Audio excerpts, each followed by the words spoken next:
Hello everyone, I'm Paris Fox, and I'd like to welcome you to 12 O'Clock High, a podcast on business leadership with Tom Fox, hosted by Richard Lummis. What makes a great leader? Is it genetic, or can you learn leadership skills? Join Tom Fox and Richard Lummis in this podcast, where they consider leadership from a wide variety of perspectives: academic, behavioral science, history, popular culture, the movies, and much more. You'll learn about specific tactics and strategies that you can bring to your own leadership toolkit. 12 O'Clock High is a production of the Compliance Podcast Network. Richard Lummis is on assignment this week, so I'm going to host this episode where I talk to Paul Simkins, who talks about the need for the development of leadership skills, not simply training. Hello, everyone. This is Tom Fox, back for another episode, and today I have with me Paul Simkins. Paul and I met at a National Speakers Association, NSA conference, and Paul and I, I was very intrigued by Paul and his work in leadership. And he has some really interesting ideas that are going to become very clear. So, Paul, first of all, with that incredibly long-winded introduction, welcome and thank you so much for taking the time to visit with me today. Well, thank you for having me on. It's a great pleasure. And I remember our meeting. You had actually presented something, and then I had some questions for you afterwards. So the thing that struck me in researching you and your website was just this basic line that I felt really not encapsulated not only the problem with leadership training, but the solution. So I'm just going to read it. Mm-hmm. You say, it's not leadership training, but leadership development. Why do you say that? What problem do you see with leadership training? And how do you bring a solution in terms of leadership development? Well, I think, leadership training insinuates almost a one and done kind of thing. In other words, we put them in a class for a day or 2 days and then send them on their way and go, okay, go be excellent. And that's it. Leadership development is an ongoing thing. It never stops. Real leaders grow because they commit to growth on a daily basis. And that's one of the mantras I hit people home with again and again. You can't just say, okay, I'm going to go to this workshop. Now I'm an excellent leader. I'm going to go to this conference, and that's all that I need. Every single day, you need to be having a growth experience. You need to be growing a little bit more. It gives you two advantages. One, you don't have to grow in big increments. It's not like you don't have to make huge jumps. It's little tiny, what I call 1% every day. And if you think about that, 1% every day over 1 year is actually, huge growth when you look at it. You say, oh, well, that's 356%. It's actually more because it compounds on itself. So that's really the solution is not, let's throw a few workshops at them. What can we do to get people into a continual growth pattern? Paul, that's as fine an answer to a question that I have pondered for about 40 years. And let me give you the context of that question. Context was Tom Landry, former coach of the Dallas Cowboys, said in an interview in the mid-'70s that he didn't like to trade for players, he liked to develop them. And I always wondered what he meant by developing them. And now I know. And so if you can follow any words of Tom Landry in my book, you're doing pretty well. So, So that was that's really that insight works on so many different levels. And one of the things that struck me was you are very clear that employee engagement is not about the employees, it's about leadership. So I was wondering if you could give us your thoughts on why employee engagement is really a leadership function. Well, some people have the theory that employee engagement happens from the ground up. In other words, it's what your baseline employees do that determines the culture of the organization and therefore how engaged you are. But engagement can go no farther than what leadership allows. In other words, you can have all kinds of plans in the world, but if the leadership is not equipping and empowering people, there's no engagement going on because people will not feel a part of things. If leadership is not communicating, then again, the engagement's not going to happen because nobody knows the steps to take. They don't know how. Part of that goes back to the way I heard employee engagement defined, which stuck with me the most, was someone said that employee engagement is when an engaged employee is when they are working with the best interest of the organization in mind when they're working. And they can't possibly do that unless they know what the best interest of the organization is. Where does that come from? It comes from the leadership. Paul, I often, when I talk about leadership or when I study leadership, one of the key areas that I continually see, or even key words, is listening. This sort of flips that a little bit because it's not simply listening. It's certainly a part of it, but it's also communication. Would that be a fair assessment? Yeah, it's communication as a whole, and listening is a part of that. I always tell people there's really three components to a leadership's effective communication. They need to be consistent with what they communicate. They need to communicate it constantly, and they need to be able to actively listen to their people, both as a group and as individuals. As you know, many of my listeners are compliance professionals. Many of those are, like myself, lawyers, came to the compliance field via a corporate legal department. So kind of leadership, listening, those are not really skills taught at law school. But one of the things I found in researching, and if I could set it up one more way, the compliance professional's job is to prevent, detect, and then fix or remediate a problem before it becomes a legal issue. And one of the things I found on your website were a couple of blogs that were about 10 signs your company should invest in leadership development. So for the compliance professional listening to this podcast, you have laid out what are things that would fall in detection and what are things that would fall in prevention. But I was wondering if you could just go through those top 10, because I think that would resonate with a lot of compliance professionals, business executives, and others that listen to my podcast. Sure. And just to throw something back at you a moment, so my chance to give you a question, since, again, your specialty is compliance. If people were consistently and constantly communicating expectations, would that make a compliance officer's job easier? So it would be one part of a compliance officer's job, because the other part is, as you have said, it's a two-way street. It's communication back up. Once expectations are communicated, what's the feedback? Are the expectations realistic? Can we meet those expectations? And perhaps can we not only meet them, but beat them in a way that would make the company more efficient? And not only we feel safe in raising our hand and making suggestions. So when you communicate those expectations, you really communicate, I want your feedback on how you were going to do your job. So it's certainly a critical part of it. And certainly probably spend less time putting out fires, more time planning for the future.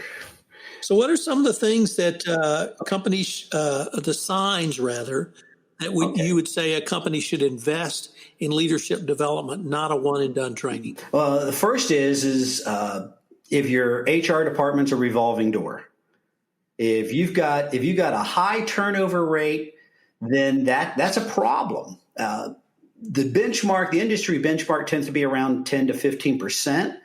And I'll tell you, if you're no matter what industry you're in, if your turnover is higher than 25%, you got a problem. And you got an expensive problem, because typically the cost of replacing an employee is 2 to 3 times what that employee gets paid. The more people you're having to constantly replace, the greater expense you're incurring. So again, if you've got that high turnover rate, that's a good sign. When your customer satisfaction is dropping, there was a survey done that showed that 70% of customers leave a provider, a company, they leave a provider or vendor, not because of price, not because of product quality, but because of a perception of poor service. Where does that poor service come from? It comes from the employees. Why would an employee provide what would be perceived as poor service? Because they're having a poor experience. And where does that poor experience come from? It comes from the leadership. So again, when customer satisfaction dropping, you can trail that up. You can follow that trail right up to a leadership problem within the organization. And that's been established time and time again. A third one is when employees just don't seem to get it. You know, when you feel like you're communicating, but they're just not getting there. They're not reaching the productivity numbers that you wanted. They're not being as productive as you like. They're not following the rules. Why? Again, chances are if they're not getting it, it's because we're not communicating it. We're either not communicating it with our words or we're not communicating it with our actions. A good example of that I like is a story. I heard a speaker one time talk about he bought himself in his office, bought one of those automatic stamping machines because he figured that would save us money, right? Just run everything through that automatic stamping machine. And then he started running his personal mail through it. And then he discovered all his employees were running their personal mail through it. He said, stop, you can't do that. They said, well, you do it. So again, when they just don't seem to get it, that's a sign that we've got a problem with our leadership. We're not communicating expectations. We're not communicating either in our words or in our behavior what we are looking for. Fourth one is poor communication, and we touched on that a little bit already. Your communication needs to be consistent. That message, what we expect, and the message of how we want things to go needs to be communicated consistently, and it needs to be communicated constantly. And most organizations fail on the first one, and even those that do the first one tend to fail on the second one. They say it one time, and then you never hear it again. But they need to hear it all the time. And then finally, again, part of that poor communication is learning to listen. Tom Peters has said, and I agree with him 100%, you need to be spending time with each and every member of your team, one-on-one, asking them questions, listening. Don't think that you have to reply. Don't think that you have to argue. In fact, don't. Just ask the questions, accept whatever answer you get back. Number 5 is a general air of discontent. You know, if you're going around and everybody just seems kind of unhappy, there's a sign there. And again, people don't get unhappy on their own because they don't want to be unhappy. So if they're unhappy, there's something influencing that. And it may be coming from other sources, home or such. But if in general within your workplace, there's an air of discontent, again, there's a problem. That's a flag. Trust issues. You don't trust them. They don't trust you. Wow. That's probably one of the biggest ones because that's one of the first things that breaks down that allows our leadership to break down is when there's a trust issue. When managers spend more time in their office than out of their office. Because for a leader to be really effective, they need to be out and about. Not standing over people and watching them, not micromanaging, but just finding out what's going on and how they can help people. And you can't do that sitting behind your desk generally. So if they're spending more time in their office than out of their office, that's usually a sign that, again, there's something that needs to change in how the leadership is effective, how they conduct what they do. When there's a carrot and stick mindset, typically, of course, the model behind that is if you want the horse to pull the cart, you either hold a carrot in front of him or you beat his behind with a stick. And one of those two motivates him. Great, except for those are short-lived motivators. That again, when your entire mentality is either giving him a carrot or giving him a stick, again, we've got a leadership issue. When fear rules the roost, again, like the carrot and stick, fear only goes so far. And it's a short-term solution at best, and a lot of times it's not even a short-term solution. And then the last one is if you don't think any of this applies to you, yeah, you probably got a leadership problem. Because almost certainly all of us can be better, can get better. Me included, I've been doing this for a long time. There's always something I can do better. And if I don't think that I have any problems with how I communicate, or if I don't think I have any problems with trust, if I don't think I have any problems with how my employees are working or anything like that, then I'm probably the problem. So, Paul, is this something that resonates with your clients and customers, that you can sit down with them and kind of go through a list like this or this list and help them identify if any of these areas have popped up? Have you had success with this? I've had some success with it. You can usually get people to recognize, yeah, I see where we've had some things there. And I'll ask questions again around this in terms of like poor communication. So I'll ask questions about, okay, how have you communicated your expectations to your employees? How often? In what ways? So a lot of it is leading them to come to conclusions about the organization themselves. If I just go in and go, hey, y'all got a real problem, yeah, they're not so open to that. But if I can use this to ask them questions about how their organization is conducting, they'll usually come to that conclusion themselves. Paul, unfortunately, we are near the end of our time for this episode, but I was wondering if our listeners wanted to find out more about you and the services you provide. Where could they go? Well, of course, my website, which is www.boldlylead.com, boldlylead.com. And of course, they can always contact me for a free discovery strategy session. They can call me at 321-355-2442, or they can email me at psimkins, SIMKINS, @boldlylead.com. Well, Paul, this has been a fascinating exploration of leadership development. I hope we can continue the conversation. Thank you. Thank you for having me, Tom. I appreciate it. Hello, everyone. This is Tom Fox again. I'd like to thank you for listening to this episode of 12 O'Clock High, a podcast on business leadership.